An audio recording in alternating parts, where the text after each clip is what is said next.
What's going on, people? Shout out because of sales. My name is Noah Burton.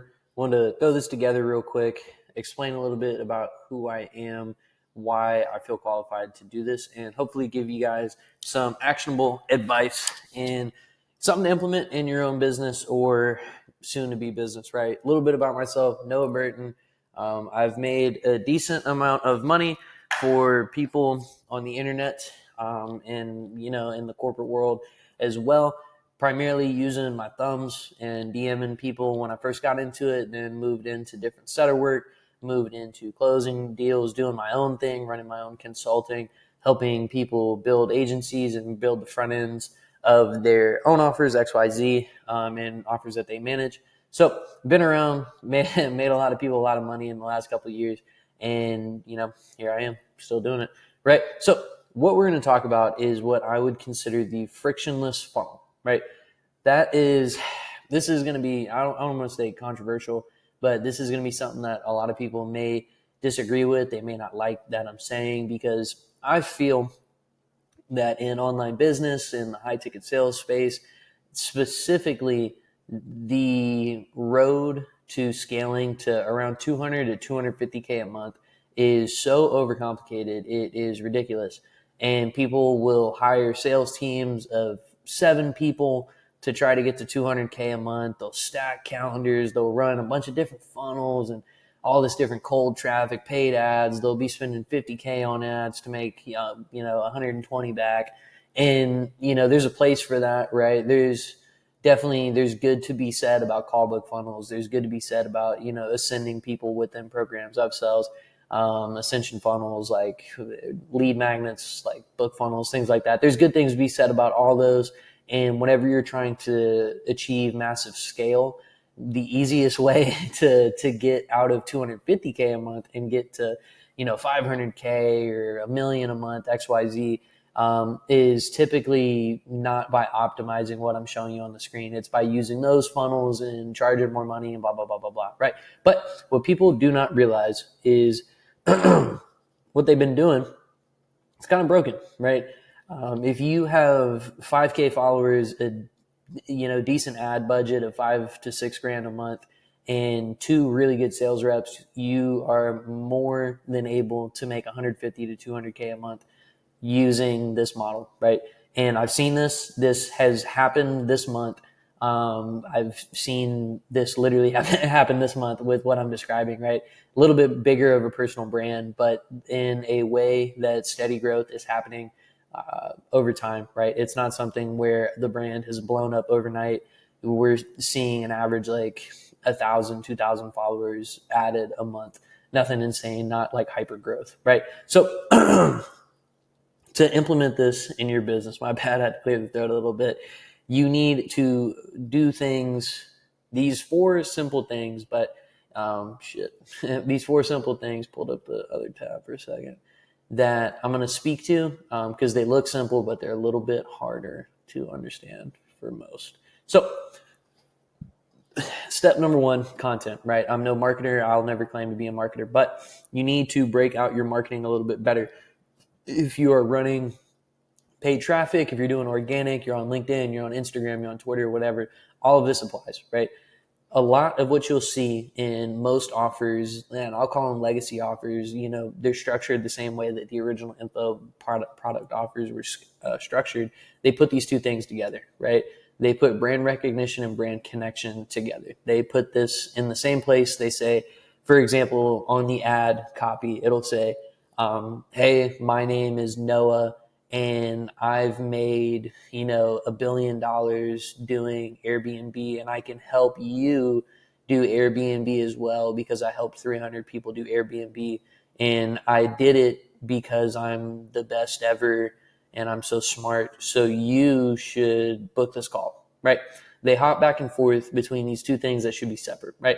Now, what this looks like in practice is ads that connect with people in the sense of, hey, hook, line, sink, right? Like normal stuff, you captivate attention, but on the back end of that, you don't try to showcase what you're talking about, if that makes sense, right? So for example, if I'm telling somebody that I have a bunch of money from Airbnbs, I don't want you to know how I got the Airbnb. I just want you to know I have it. That's it. I want you to know that I have the Airbnb. And if you follow me, if you like this video, if you comment on it, if you're on LinkedIn, comment for reach, whatever, you can see more of it. You can watch me, and I have this thing that you're captivated by. All right, just cough my lung up.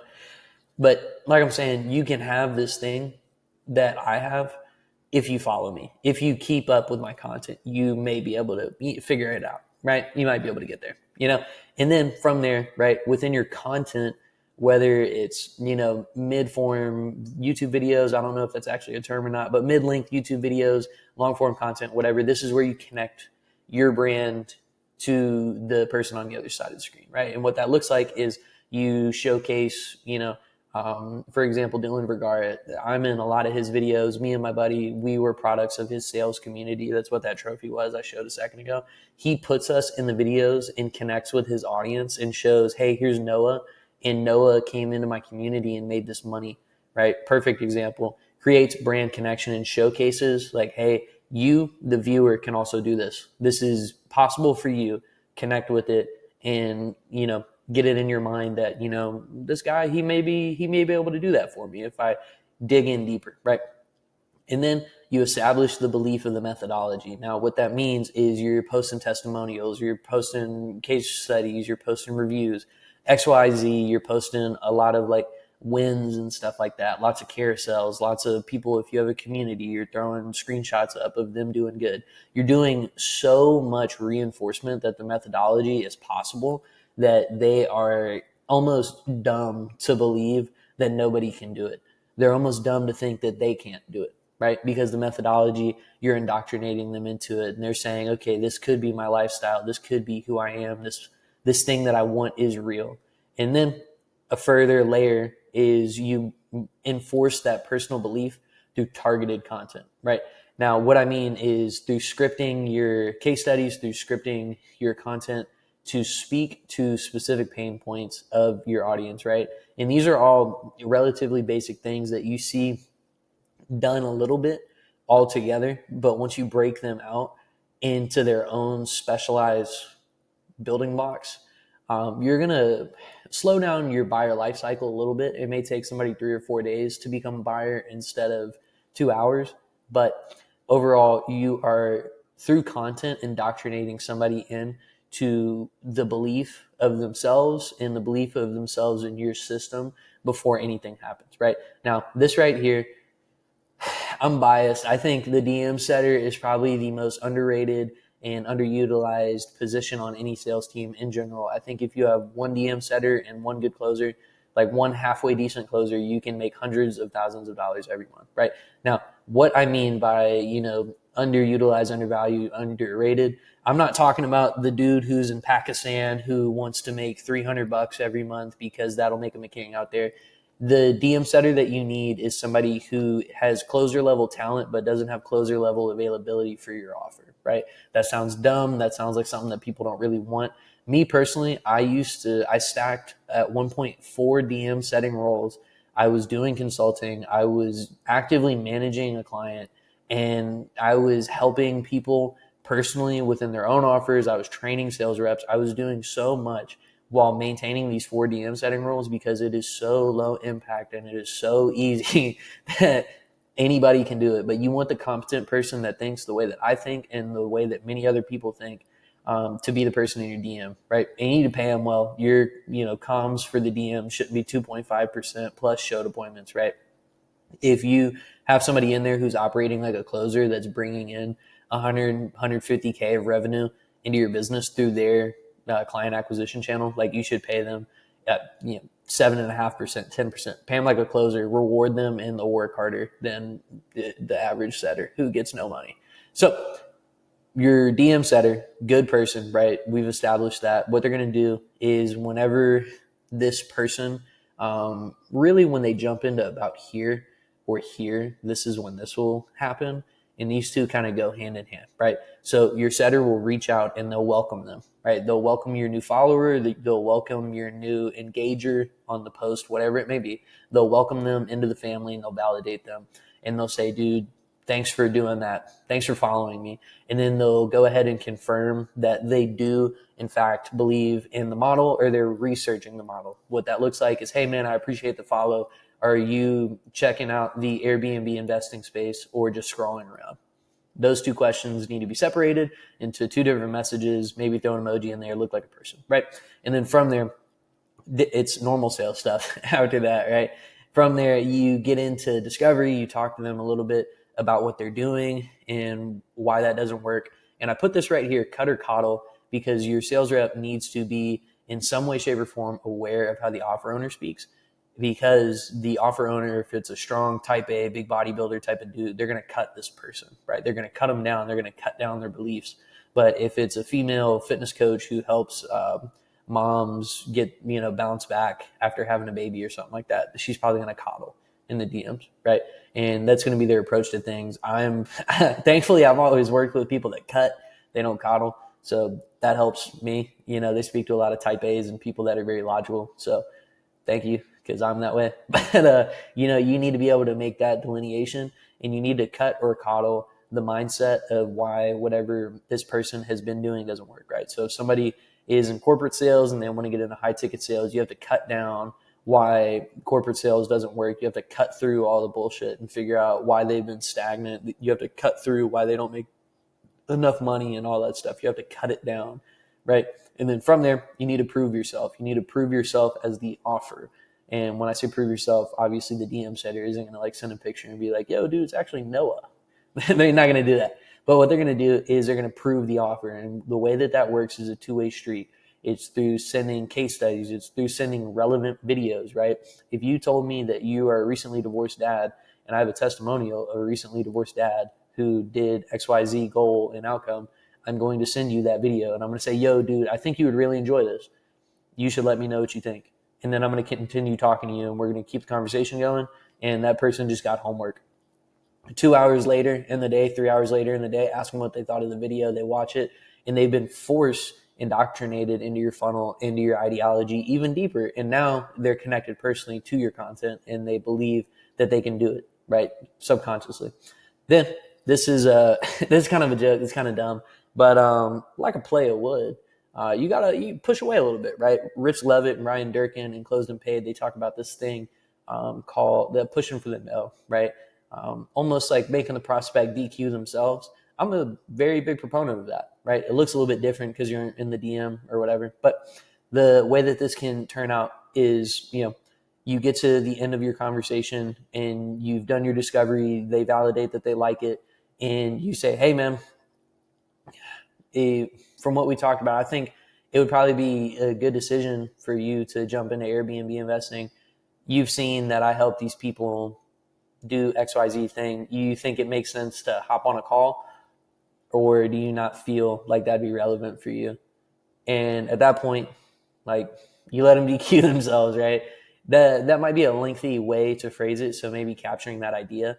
But basically, you want to say in however many words it takes, hey, person, you and me just talked. You enjoy my content. You enjoy the methodology of what I do. You are a perfect candidate for this.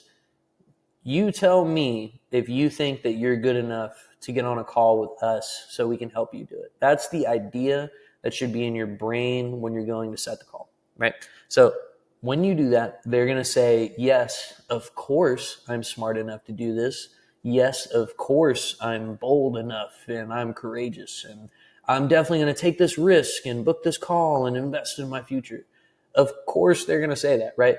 98% of the time they're going to say yes. The 2% of the time saves you so much pain and headache on the calendar, because the people that are going to say no are the people that either are not a good fit, they don't have enough money, or it legitimately isn't the right time. Those people, all three of them, you say, hey, stick around. We're not going anywhere. If later down the line it makes sense to connect and get on that call, just let me know. Until then, enjoy the content. And then you never have to speak to them again. Let them get themselves back in the funnel. But they're still in the funnel, but let them actively engage in it. This right here, middle ground ops stuff that not a lot of smaller offers are really tracking, but it is something that you need is good pre-call sequences, right? So your robot human needs to send out a thank you for booking message, right? Make it, 4 or 5 minutes after they book. Don't do it right away. And make sure that maybe you split it up into 2 messages. You say, hey, thanks for booking our call, XYZ. I'm Noah Burton, the closer, and we'll be speaking on September 30th at 9 a.m. And then send a second message within the automation that looks like Noah Burton, the human, says it. Maybe put a little caret arrow up that says, hey, sorry, that's automated. This is my personal line. If you need me before the call, let me know. And just shoot me back an emoji if you got this, if this went through, something like that. And you confirm right there. And then specific setter notes should be involved in some way, shape, or form. The setter should tell the closer a little bit about this person so that the closer can nurture that lead before they get on the calendar. This is a pivotal part of your close rate being above 30%. People will say if you're closing at 50, 60%, you need to make it more expensive, which is true, right? But if you're closing at 50, 60%, then you're below average on a funnel like this. This funnel has been running on one specific offer for the last 2 years. And I think the lifetime average close rate is 75%. And it's not because it's cheap. It's because the indoctrination is so deep that you get on the closing call for this offer that I'm referencing and you just swipe the card. And if you don't believe me, I can point you in the right direction. Send me a message. But the closer needs to not be an idiot and reach out and do some work, right?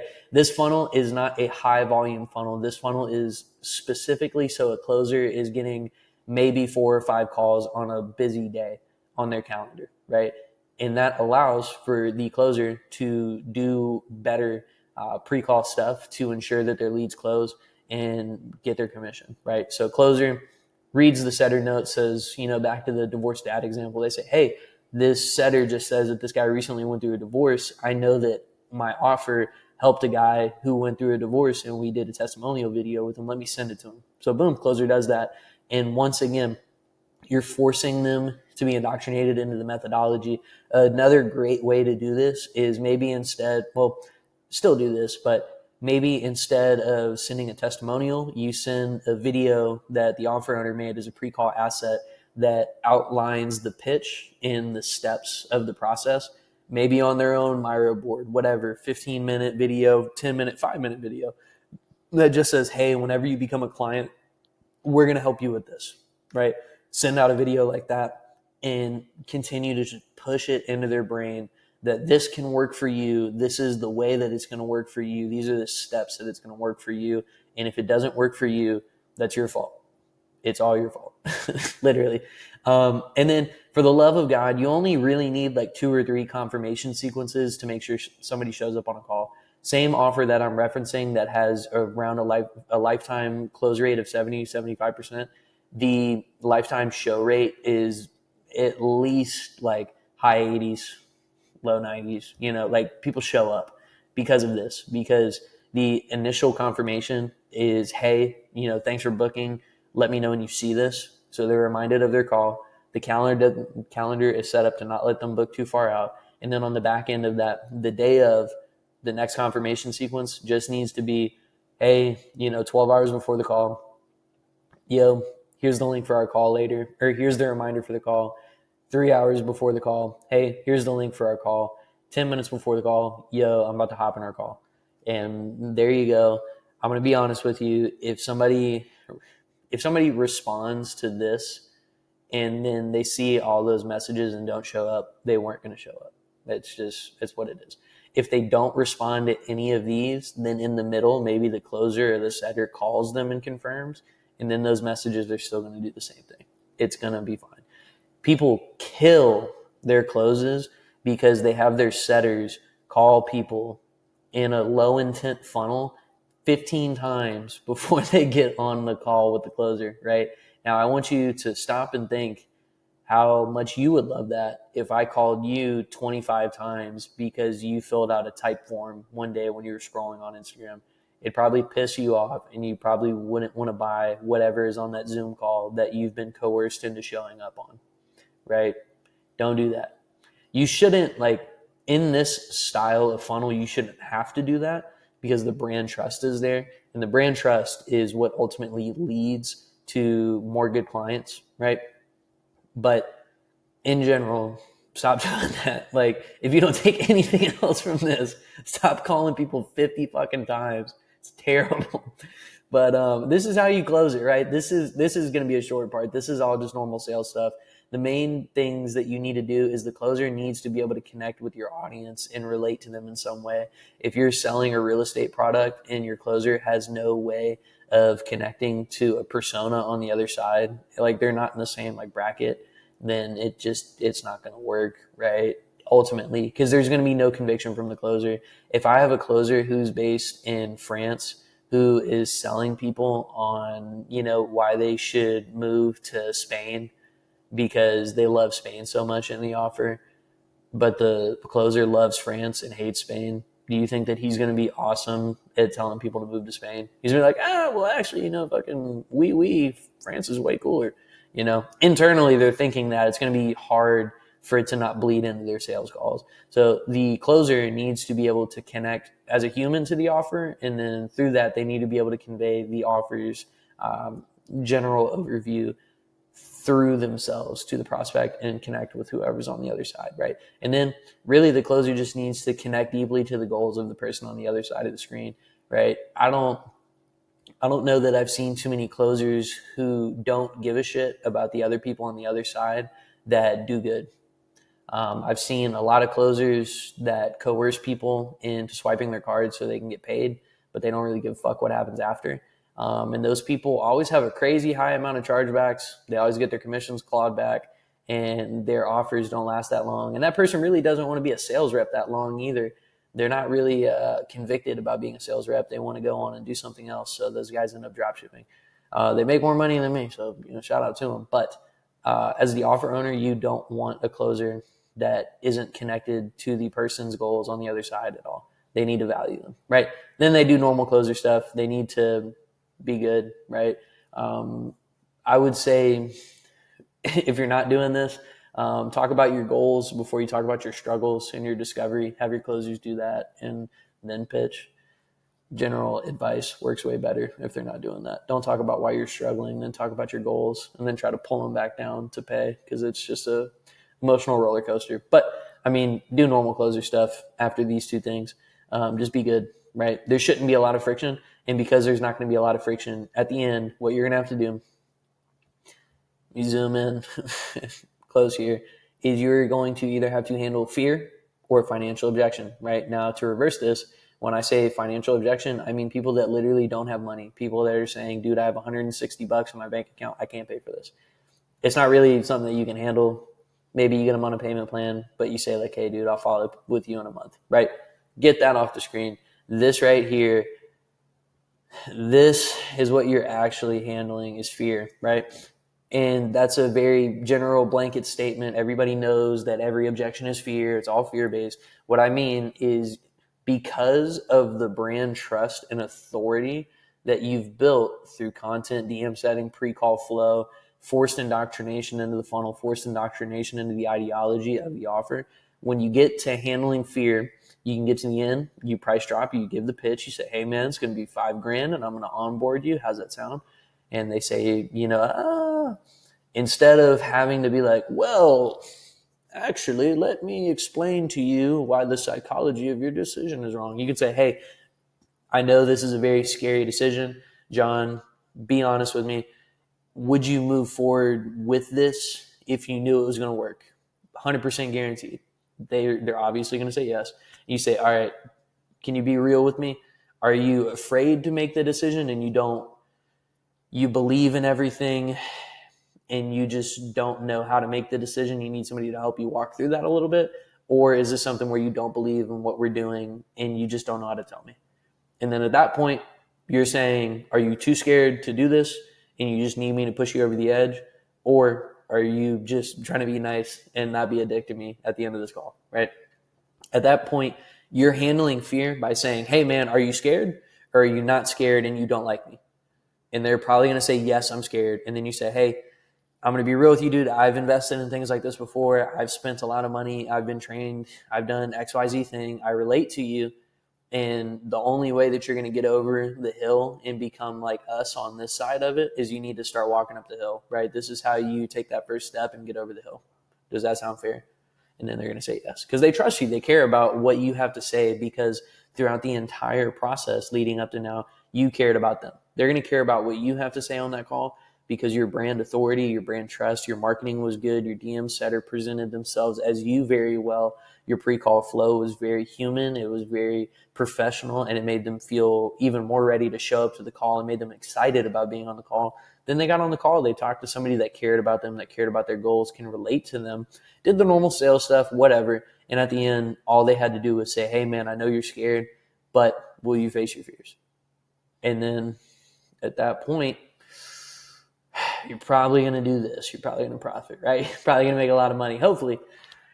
The numbers don't lie. I've seen it happen a lot. I've helped a good amount of people implement this in their own offers, in their own sales agencies, on teams that they manage. And from what I heard recently, the feedback is pretty good. They're still making a lot of money. So my name is Noah Burton. If you want something like this to be installed into your business, you don't know how to do it, then hit me up on Instagram. Probably the best way to do it, NOAHHBURTON. If you're seeing this video, it came from my Instagram though, so just go back and DM me. But if you have any questions as well, just reach out. I'm not just a money hungry cash cow or anything like that. I'm always down to help somebody and make a good connection as well. So if you need a sales manager, if you need somebody to help you implement this, let me know. If you need somebody to train your sales manager on how to do this as well, let me know.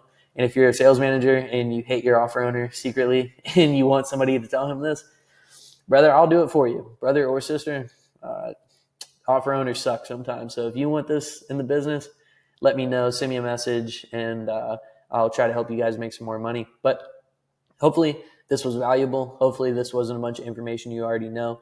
And hopefully you can use this, make a bunch of money in the next 6 months.